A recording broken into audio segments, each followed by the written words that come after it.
여러분 안녕하십니까? 여러분들은 오늘 어떻게 보내셨습니까? 저는 오늘 굉장히 부끄러운 하루였다. 이렇게 말씀을 드리고 싶습니다. 왜냐하면 인터넷에 보니까 부산에 사시는 69세 되신 신문종 선생님 헌혈을 513번을 했대요. 513번을 45년 동안. 외양선을 탈 때는 뭐 1년에 한 번 했고 국내에 있을 때는 그냥 한 달에 두 번씩 꼬박꼬박 45년 동안 했대. 천사 같은 분입니다. 이 피 한 방울이 부족한 이러한 환자들에게 자기의 피를, 이건 과학이 그렇게 발달했는데도 피를 만들 수가 없기 때문에 이건 헌혈을 통해서만 얻을 수밖에 없는 이런 귀중한 그리고 소중한 이런 물질입니다. 그래서 그런 것을 513번을 이렇게 남에게 나눠줬다는 거, 이건 천사 아니면 못합니다. 그리고 69세 이제 513번으로 마지막 했다고 그랬어요. 왜냐하면 의료법상 70세가 되면 헌혈을 할 수가 없습니다. 70세 이상은. 그래서 이제 마지막 했노라라고 이렇게 아쉬워하면서 더 할 수 있었는데 의료법상 이렇게 70세가 넘으면 못한답니다. 그래서 이제 못합니다라고 하면서 아쉬워하면서 513번째 헌혈을 하신 이런 신문종 씨 사연이 인터넷 떴어요. 굉장히 저는 오늘 굉장히 부끄러웠습니다. 그런 속에서도 엊그저께 자전거 탈 때 아저씨 감사해요라고 했던 그 꼬마 천사, 그리고 오늘 이렇게 굉장히 점잖으신 분의 513번 자신의 피를 나누어 주신 이런 천사분들, 이런 분들의 좋은 사연을 여러분들에게 나누어 드립니다. 저 혼자 알고 있으면 안 되는 거죠. 이건 굉장히 따뜻한 사연이기 때문에 여러분들에게 나누면서 유튜브를 시작하도록 하겠습니다. 그래서 이런 분들 보면 나는 한 게 뭐 있냐, 아무것도 없어요. 그래서 부끄러운 하루였다 이렇게 보는 겁니다. 그리고 또 자전거 타면서 뭐 메뚜기, 그다음에 민달팽이, 그 뭐 당랑 사마귀들, 이런 새끼들이 그냥 길에 이제 겨울 준비하느라고 뭐 또 짝 찾느라고 이거 막 복잡합니다. 그 새끼들 다치지 않으려고 피해야 되느라고 오히려 더 힘들어요. 사람 피하는 것보다. 그래도 오늘 뭐 그런 대로 즐거운 하루였다. 그리고 천사 같은 분을 오늘 인터넷이지만 이런 게 인터넷을 통해서 만날 수 있다는 거 굉장히 행운이었다라고 오늘 하루를 생각해 봅니다. 오늘 유튜브를 열은 이유는 이 육류 단백질 너무 좋아하지 말라. 육류 단백질 자주 먹으면 암 발생의 위험이 높아진다. 과거와 현재를 비교하면 과거에는 못 먹어서 문제가 생겼어요. 근데 현재는 너무 많아서 과거도 영양실조고 현재도 영양실조예요. 그러니까 또 뚱땡이들은 내가 무슨 영양실조냐고 그래. 이 영양의 불균형, 영양실조 한자를 보면 이를 실자와 고를 조자에 영양이 탄수화물, 지방, 단백질, 비타민, 미네랄, 이런 식이섬, 이런 고유의 영양소들이 고르지 못하다는 거예요. 어떤 건 많고 어떤 건 적다 이 말이야. 그걸 얘기하는 거지 뭐 뚱땡이라고 해서 영양실조가 이런 게 아니고. 무슨 말 이해갔죠? 그래서 과거에는 영양 부족, 현대는 영양 과잉, 이것이 영양실조다. 그래서 현대 영양 과잉의 특징이 또 있어요. 칼로리는 높고 비타민, 미네랄, 식이섬유, 타는 영양소보다는 태우는 영양소가 부족한 이러한 영양실조 형태를 나타내고 있다. 제1, 2차 세계대전 때 결핵과 당뇨병과의 관계를 이렇게 또 분석한 내용을 보면 그 당시는 뭐 전쟁 중이다 식량이 부족했어요. 그래서 결핵은 증가했고 결핵병을 가진 사람은 증가했고 당뇨병은 줄어들었어요. 이러한 것들을 가지고 미국의 영양문제특별위원회의 전문가들은 뭐라고 했냐면, 영양의 불균형은 정말 대처하기가 어려운 문제다. 왜? 사람의 건강 상태와 영양 흡수, 즉 영양 효과를 알 수가 없기 때문에, 그런 신의 영역이기 때문에 그래요.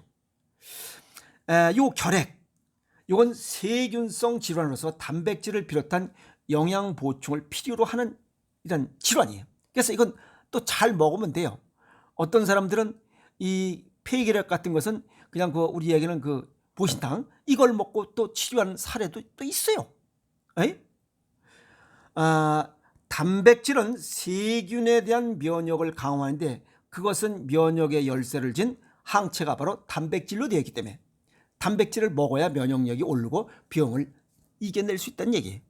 그런데 아이러니컬하게도 암세포는 단백질로 되어 있기에 단백질이 많으면 암이 되기 쉽고 또 암세포의 원료를 공급해서 암세포의 증식을 촉진하는 또 이런 형태가 될 수 있다.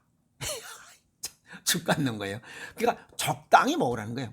그 적당히가 얼만큼이 적당하느냐 이게. 그것은 우리 몸의 치아 구조대로 먹으면 됩니다. 여기 위에 2개 밑에 2개가 4개가 송곳니예요. 그것이 이 고기를 찢거나 생선을 찢어 먹을 때 쓰라고 나온 거예요. 그래서 치아 위아래 16개씩 32분의 4를 우리가 아침, 점심, 저녁 일주일 계산으로 다 비율을 계산해 보면 일주일에 한 번은 육류, 한 번은 생선을 먹으면 아주 적당한 단백질의 보충 방법입니다. 아시겠어요? 네. 그리고 단백질은 체내에서 분해되면서 만들어지는 아민이라는 물질. 단백질을 먹으면 이것이 몸에서 분해되면서 아민이라는 물질이 생기죠.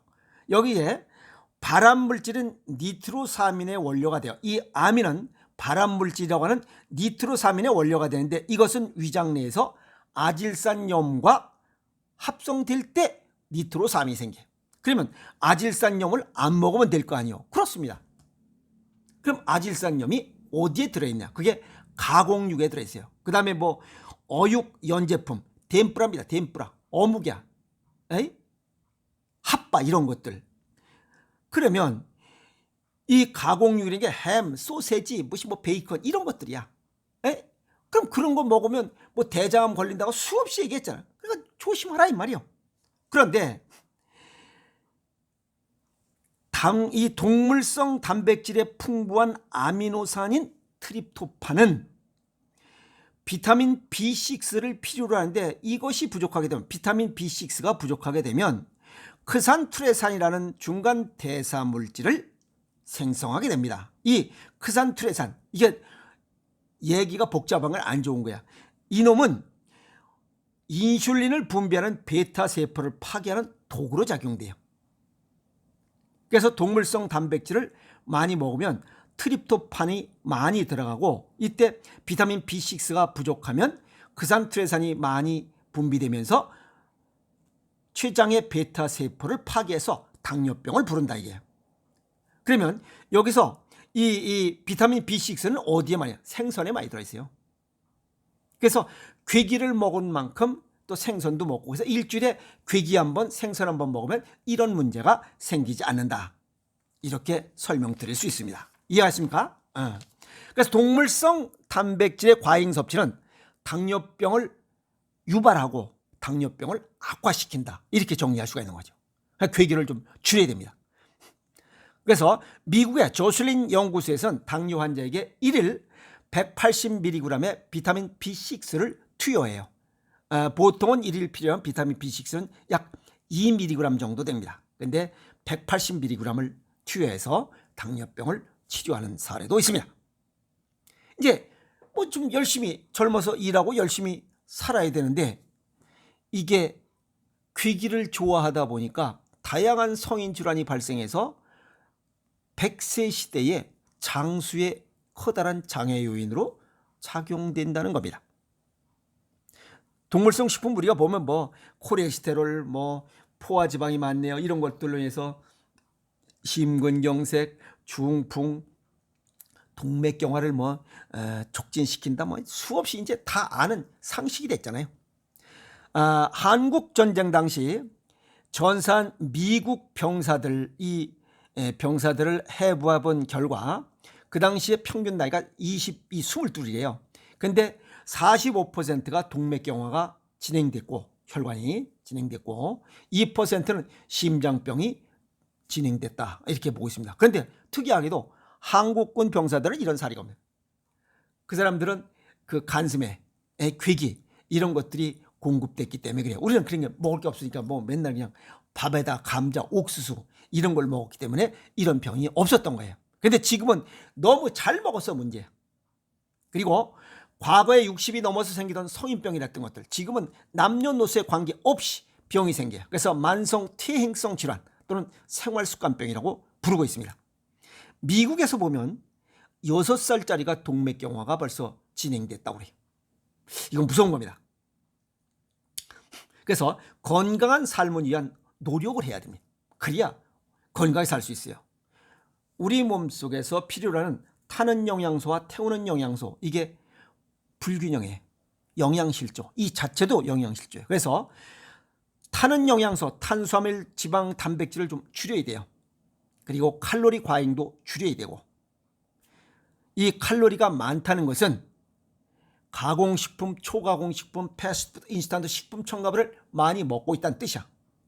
그리고 비타민, 미네랄, 식이섬유, 이게 부족하다는 것은 자연식을 안 먹고 있다는 거예요. 그래서 비타민, 미네랄, 식이섬유가 풍부한 음식을 먹자. 이런 비타민, 미네랄, 식이섬유를 보충할 수 있는 것이 하나는 소금이에요. 소금 속에 있는 약 85종의 이런 우리 몸속에 필요한 영양소, 원소들이죠. 그걸 극미량의 원소들을 보충하고, 또 곡식, 과일, 야채, 근과류 이런 것 속에서 얻는 풍부한 영양, 고른 영양, 풍부한 식이섬유를 통한 이런 생식을 통해서 이런 영양소를 보충해서 영양실조를 해소시키자. 왜? 우리 몸속에 필요한 극미량의 영양소 하나도 질병 발생의 원인이 되기 때문에 그래요. 아시겠어요? 그래서 또 바다에서 생산되는 생물들, 생선입니다. 그런 것들, 미역, 파래, 톳 이런 것들이 다 좋은 이런 영양소들이에요. 아시겠어요? 그런 것들을 통해서 영양을 보충하자 하는 겁니다. 동양의학적으로 얘기하면 개인별로 질병 수준과 건강 정도가 다르기 때문에 전부 다 체질과 건강 정도에 맞게 이런 음식을 배합해야 되는 입니다. 배합하는 것 중에 가장 쉽고 영양가 높고 효과 좋은 건 생식이에요. 그 지금 오행생식에서 이걸 하고 있기 때문에, 생산해 주고 있기 때문에 내가 이런 얘기를 하는 거예요. 여기서 그거 생산 안 해주면 백날 이게 돌아오면 타버려요. 그래서 난 아주 굉장히 행운할지도 몰라요. 이런 시대에 태어난 게. 아시겠어요? 그래서 배합을 달리한 오행생식을 먹는 것이 가장 건강을 지키는 으뜸이 아닌가 이렇게 생각을 합니다. 그래서 체질과 건강 정도에 맞게 배합을 달리한 생식을 먹고, 소금으로 만든 간장, 된장, 고추장, 장아찌, 절임 음식, 새우젓 이런 걸 먹으면 영양실조로 인한 또 탄수화물, 지방, 단백질, 비타민, 미네랄, 식이섬유, 어떠한 불균형으로 인한 질병, 특히 생활습관병이 나오는 성인병은 발생하지 않을 것이다. 또 발생했다 할지라도 예방하고 치유할 수 있다. 이렇게 정리할 수가 있습니다. 그리고 별도의 영양제 먹는 거, 이건 바람직하지 않습니다. 잉여 영양소는 몸에서 흡수하고 남는 잉여 영양소는 혈전으로 남기 때문에 그리 좋은 음식은 아닙니다.